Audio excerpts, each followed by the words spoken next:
It's now a week before Christmas. Got the fire on in my fireplace, got a hot chocolate, and I got Christmas cookies. It's all good. What time of year inspires the most movies? Obvious answer, Christmas time. And what is the movie that has had the most copies, remakes, updates? Well, I'm not sure if Google will get a detailed answer on that one, but there's a long list of updates and copies to the original A Christmas Carol story by Charles Dickens, with a movie back in 1951 with Alistair Sims in the movie. Classic movie. I remember back when I was young, many years ago, my mother, my sister, and I would, on the weekends, sit back and watch a movie.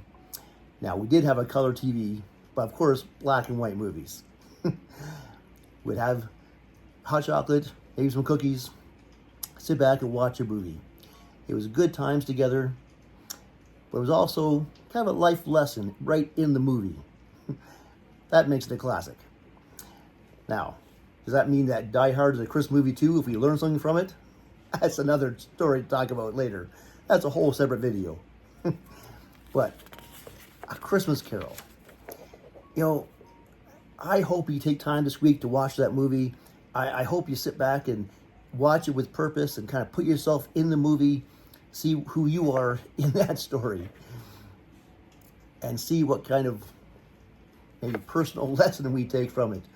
There's so many lessons that we get from this movie, and I enjoy watching it. I'm going to watch it again, and as I think about it, I really do connect with quite a few things I see in the movie. Now, if you haven't seen it yet, I don't want to be a spoiler. Stop right now and go watch it. It's on YouTube. Very easy. Look it up. Great movie. However, if you have watched it, just think through with me as I review a few thoughts of what I learned as I watched the movie again. Now, the movie starts with Ebenezer Scrooge in his successful days. He's doing excellent in his business, and he's very comfortable in his routines, very comfortable in his business role that he has, very comfortable in his personal life and the boundaries he has set for himself. When someone comes in, makes him an offer to be kind and be generous and, and give, he has a very bold statement, which is a clear statement of his boundaries. He is safe and protected inside his emotional boundaries, and everyone else is outside that. Well, I'm not going to quote the movie. That's something which, again, you need to watch it for yourself and pick up on that. But Ebenezer is doing great for himself as he starts the story. But then, what happens? Well, he's visited by the ghost of his partner, and he's given a warning. And a warning that there's more lessons coming. There's more ghosts bringing a message to him. So, he's scared, but he is there to receive the messages. So, first ghost comes, talks about Christmas past.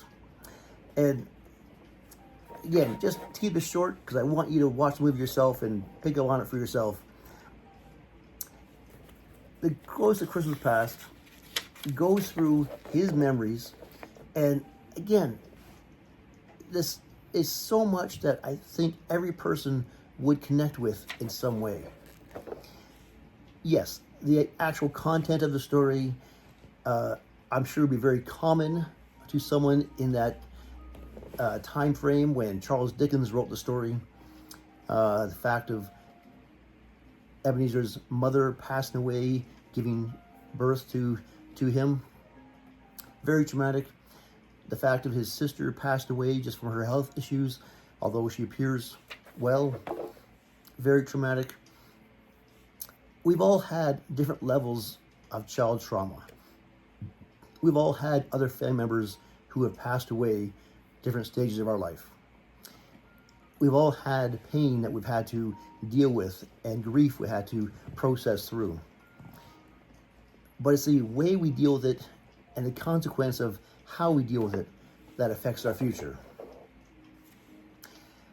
So, there's many memories he goes back through and many pains that he's reminded of, things that have caused him to build up boundaries to protect himself, for him to feel safe in his own comfort zone. Each of these boundaries were probably good for him at the time, but holding on to those boundaries forever is what gives him a life of bitterness and of being alone. So, again, I don't want to cause too much of a debate here. A boundary can be a very good thing temporarily, but as we grow through the grief, or as we live through and put the pain behind us, boundaries need to be expanded or need to be let go. When we hold on to the boundary too long because of the old pain, we simply deny ourselves a future by locking in the bitterness. The second ghost comes along and very quickly shows him what he's missing, what others outside his boundary are enjoying, the joy they have partying together that he's missing out on. And he learns the effect that his boundary has on others. He learns how others miss him, or others are talking about him because of what he's done. And again, we all have some effect or some comparison to ourselves in this. I hope you take time to watch the movie and see how you fit into this, which side of the boundary you're on. But lots of life lessons there. The third ghost comes along to show him the future consequences of his choices. The future consequence of his bitterness and his burnt out relationships that he chose to keep burnt out. The third ghost has a short story because he's just foretelling the future of what might be if he continues on the path that he's on. It's a warning. It's not a prophecy. It's a warning. A warning of the consequences of his choices. But he has the opportunity to change. And that's the good news of the whole story. So, I hope you watch the movie again. I hope you see the choices that he makes, the consequences of his choices, and catch on to that opportunity he has to change. He has a choice in the end to hold on to his boundary of bitterness and wallow in it, or to let go of that to build bridges and share the joy of giving. Giving is like a candle. One candle can light 100 other candles, and those candles can light 100 other candles, and all the candles continue with their flame.